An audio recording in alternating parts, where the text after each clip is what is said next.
Hello, my lovelies. Welcome back to the rabbit hole. I am finally feeling mostly better. My eyes are going again.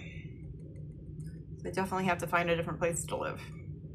However, today we are talking about domestic violence because it's that time. And we're going to start with a boyfriend I had when I was younger. Okay. Everybody thinks relationships don't start domestic violence until you're older and married, but no. There's a lot of teenage domestic violence in relationships.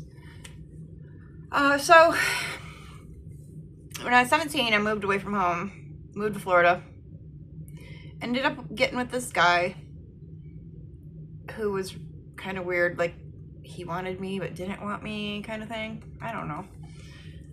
But he would actually hold on to my underwear while I was sleeping so I wouldn't leave him while he was asleep. I don't know. That is a form of domestic violence. My first husband, he was not ever like physically, emotionally, mentally abusive. I mean, if you want to look at him screwing around on me all the time as mentally abusive, that would be it. But I don't think that really kind of goes there. My second husband, however,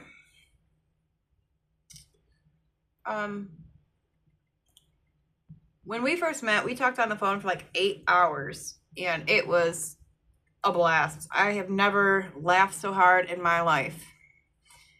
And we hit it off, right away. And I ended up moving in with him. And like right after I moved in with him, crap started happening.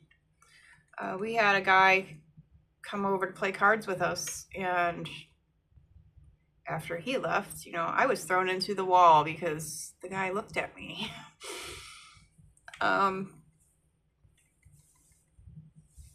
stuff like that happened all the time. He was an alcoholic, and I give no excuses for that at all. So when he was drinking, things were a lot worse. The problem was he drank all the fucking time. All the time.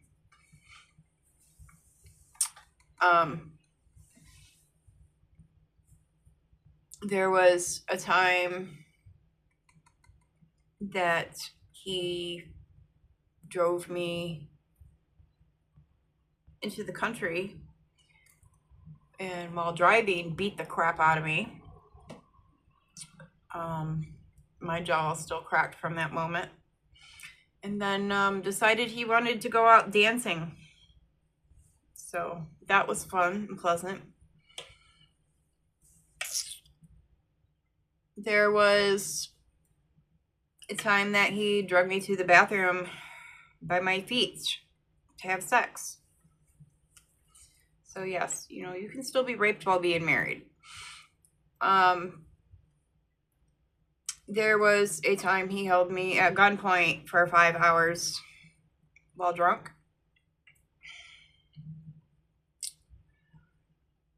I used to have a bad habit of telling people jokingly, I'm going to kill you. Used to have this bad habit of doing this until he recorded the conversation one day and somehow altered it and got me arrested. Then he blackmailed me into marrying him because I was 16 to go to jail for a very long time. He said if he said he would drop the charges if I married him. So my dumbass married him. Also another form of abuse. For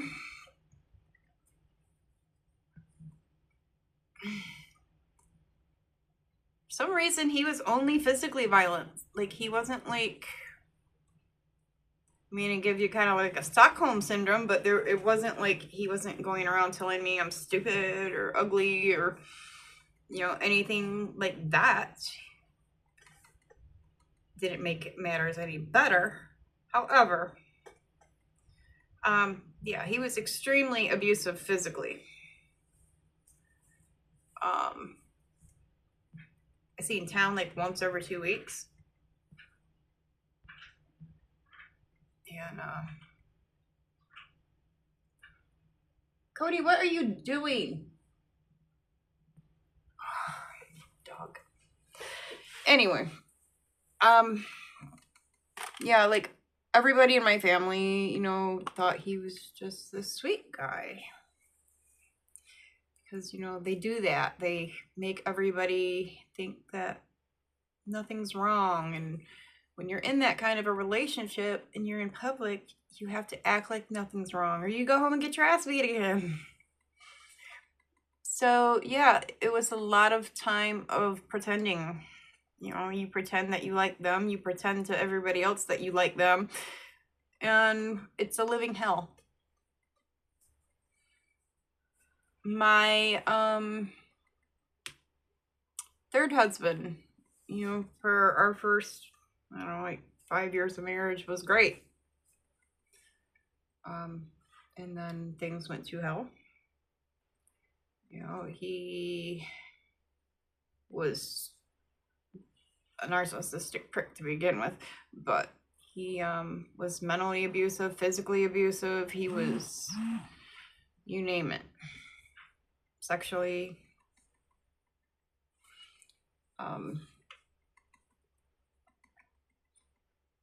I remember getting hit in the back with a drill, getting my eye blacked, being choked, being held at gunpoint again.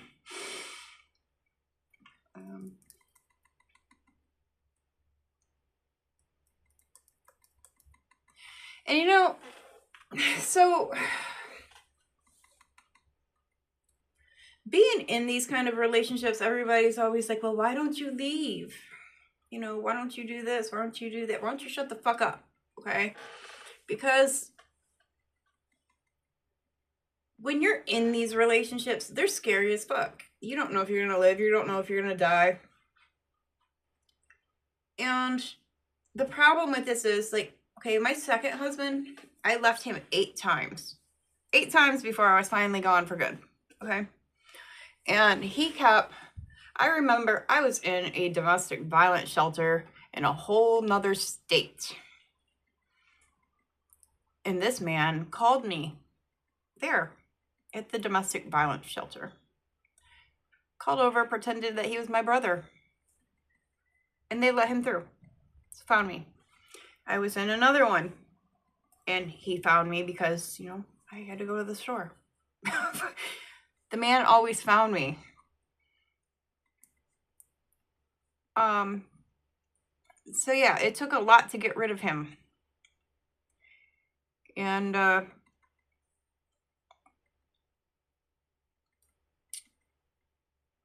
when you're out of the situation though, like when you first get out of the situation, you don't see their face, you don't know what they're doing, you know, you don't know what they're planning, you don't know if they're gonna pop up out of nowhere, much like my second husband kept doing.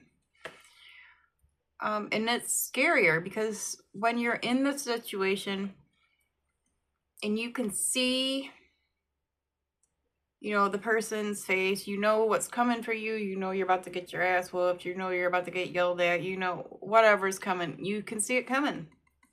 So when you leave and you can't see it coming, that's scarier. It's the unknown. My Christmas cup my girl made. If y'all need any cups made, let me know. She's amazing. Anyway, so when I left my third husband, this man is like, whoo, we watched the movie. Cody, whatever you're doing in there, you better stop it. We watched the movie Split, and all of a sudden he has multiple personalities. So I had the police come pick him up, take him to the hospital. He passed with flying colors to come out of there. You know, and when you have Psycho, that's even scarier because you really don't know what he's gonna do. You know, you don't know where he's gonna show up. You just gotta pray like hell that, you know, the cops get there before you end up dead. So, dependent on the severity of the domestic violence you're going through, depends on how scary it is when you leave, and depends on what you need to actually do to get the hell out of there and to stay out of there. And the problem is, like, one of the biggest things is it's the fear of the unknown that makes you go back into the situation. Like, when you're freaking out and, you know, they call you and they're like, oh, I'm so sorry, blah, blah, blah, I won't do whatever, I'll change, I'll get on meds, I'll do whatever. And you know they found you. When you know they found you, it's the fear of, if I don't go back now, he already knows where I'm at. Or she, if you're a man and dealing with a woman. Women are just as psycho as men, okay? We've seen the movie Monster, okay? Women are probably more psycho than men. Anyhow.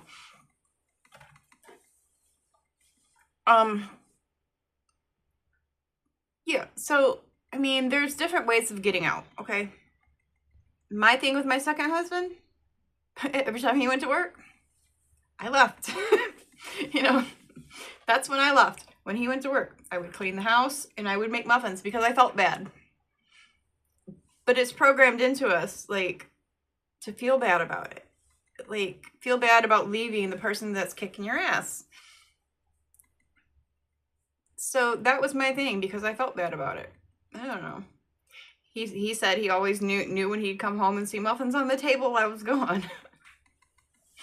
But you know what? It was the safest way to get out of there.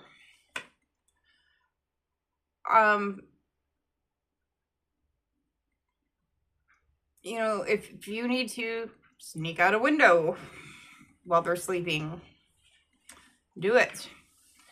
You know, if you need to, you know, wait till they're gone, go. Get a plan in place. Like, have a plan in place. You know, I remember, this has been years ago now, I used to get up every day, do my makeup, get dressed, you know, all that. And when I say do my makeup, I mean actually do my makeup, not like this half-ass crap like I do now.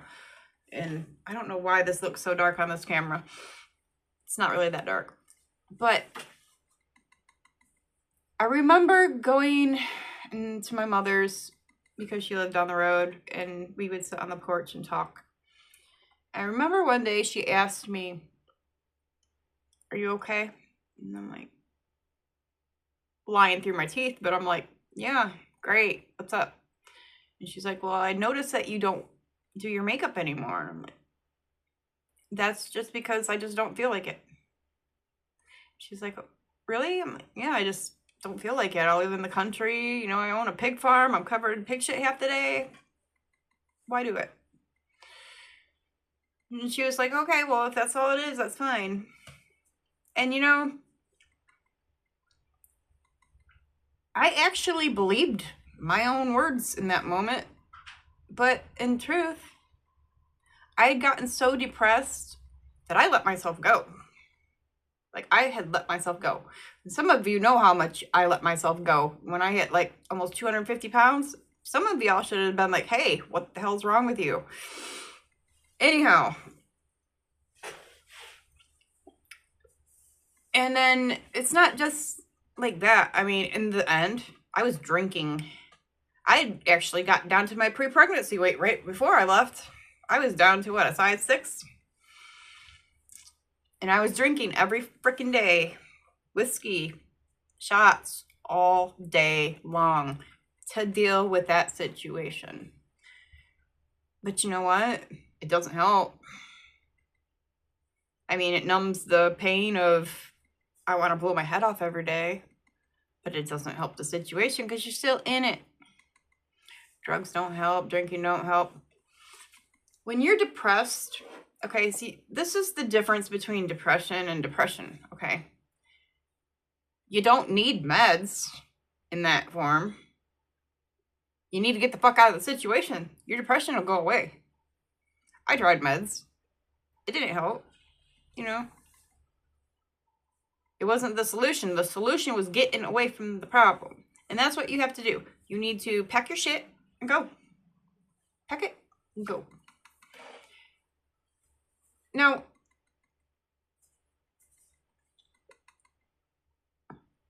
don't go down the road. Don't go across the street.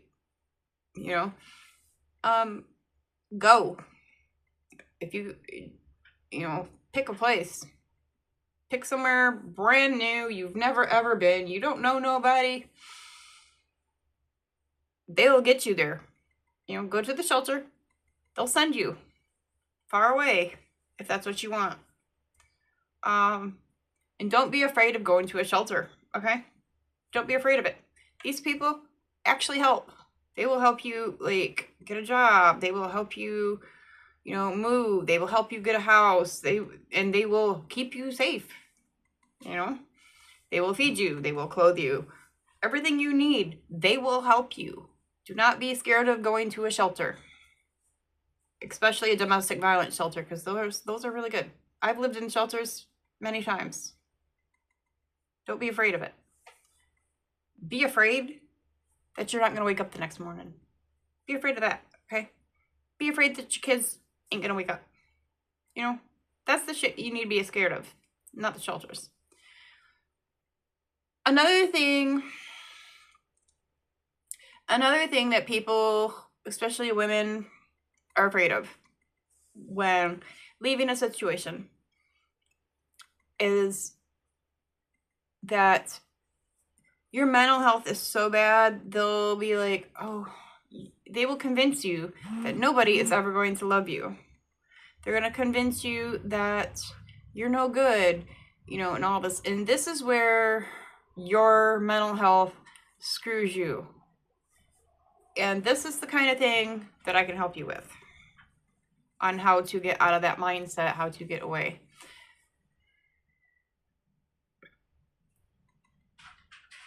Cody! I don't know what this dog's doing. He's driving me insane. Anyway. And then another thing people are scared of is you got kids. You've never been a single mom or a single dad. Yes, it's scary as shit. Okay? But would you prefer to attempt it on your own and keep your kids safe? Or would you prefer to see if your kids are still alive the next day? Yeah. That's the way you got to think about that. You know what? There's been a billion single mothers. You will be fine. Somebody will help you. It will happen. You will make it. And especially if you're in a domestic violence situation, they will help domestic violence single mothers more than they'll help anybody else. They'll help you get a house. They'll help you buy a house. You got grants. You got all kinds of stuff that can help you. Leave. You will be 100 times better. Very shortly, actually. So,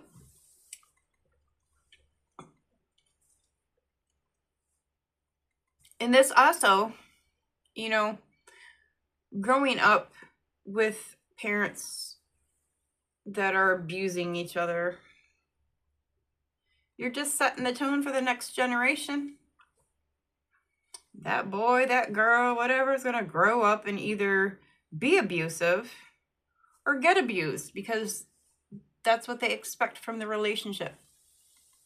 They expect that a man or a woman is supposed to be, you know, a domineering prick, or whatever the case is that they're growing up in.